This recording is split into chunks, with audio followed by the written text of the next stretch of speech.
इस जहां में जीने को एक पहचान मिला, शहीदों की कुर्बानियों के बदौलत हमें आज़ाद हिंदुस्तान मिला, हमें आज़ाद हिंदुस्तान मिला।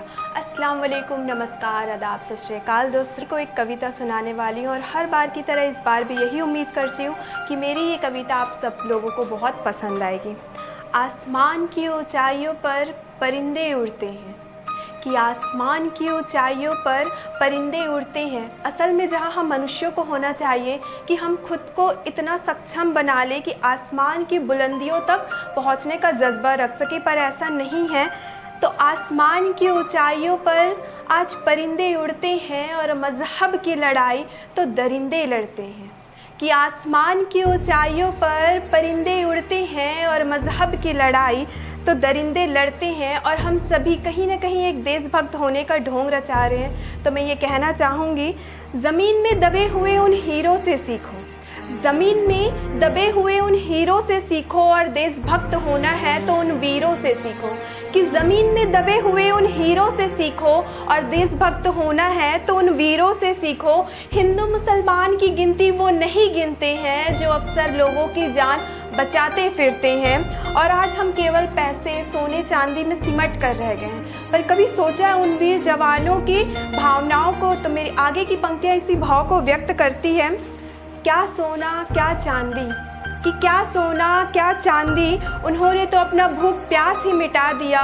कि क्या सोना क्या चांदी, उन्होंने तो अपना भूख प्यास ही मिटा दिया, और देश की खातिर उन्होंने तो अपना जान भी लुटा दिया।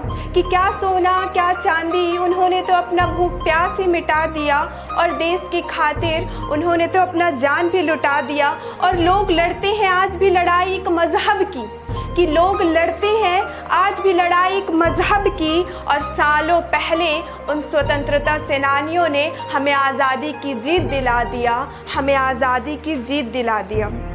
और आज हम सभी कहीं ना कहीं ये कहते फिरते हैं कि जो भी कार्य हम कर रहे हैं वो हमारे धर्म से हमने सीखा है, पर ऐसा नहीं है। तो मेरी दो पंक्तियाँ इसी भाव को समर्पित हैं।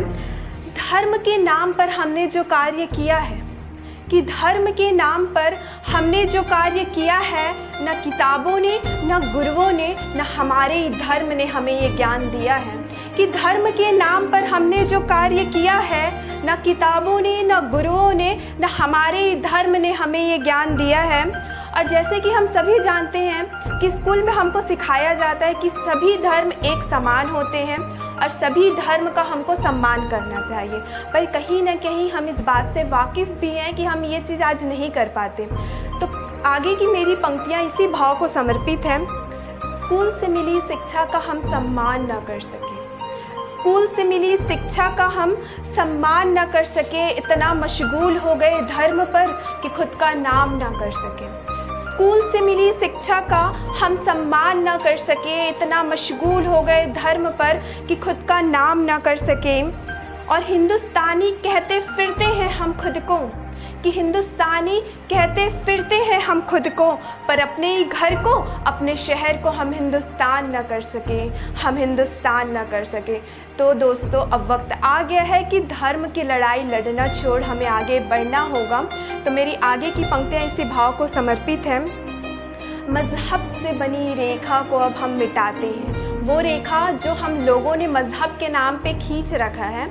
तो मज़हब की बनी रेखा को अब हम मिटाते हैं, आओ चलो मिलकर अब हम कदम बढ़ाते हैं। मज़हब की रेखा को अब हम मिटाते हैं, आओ चलो मिलकर अब हम कदम बढ़ाते हैं। भाईचारे की भावनाओं को पूरे देश में फैलाएंगे, तब जाकर हम भी तो एक हिंदुस्तानी कहलाएंगे। यूं ही नहीं कि यूं ही नहीं यहाँ का हर एक बच्चा दिल से हंसता है, यूं ही नहीं यहाँ का हर एक बच्चा दिल से हंसता है। हिंदुस्तानी है हम और हिंदुस्तान हमारे दिल में बसता है, हिंदुस्तान हमारे दिल में बसता है। और अपने इसी अल्फाजों के साथ मैं अपनी ये कविता समाप्त करती हूँ और उम्मीद करती हूँ कि आप लोगों को मेरी ये कविता बहुत पसंद आई होगी। तो दोस्तों, अगर आप लोगों को मेरा ये वीडियो पसंद आया है तो मेरे इस वीडियो को लाइक करना ना भूलें, और मेरे इस वीडियो को ज़्यादा से ज़्यादा शेयर करें और मेरे चैनल को भी सब्सक्राइब करें। धन्यवाद। जय हिंद, जय भारत।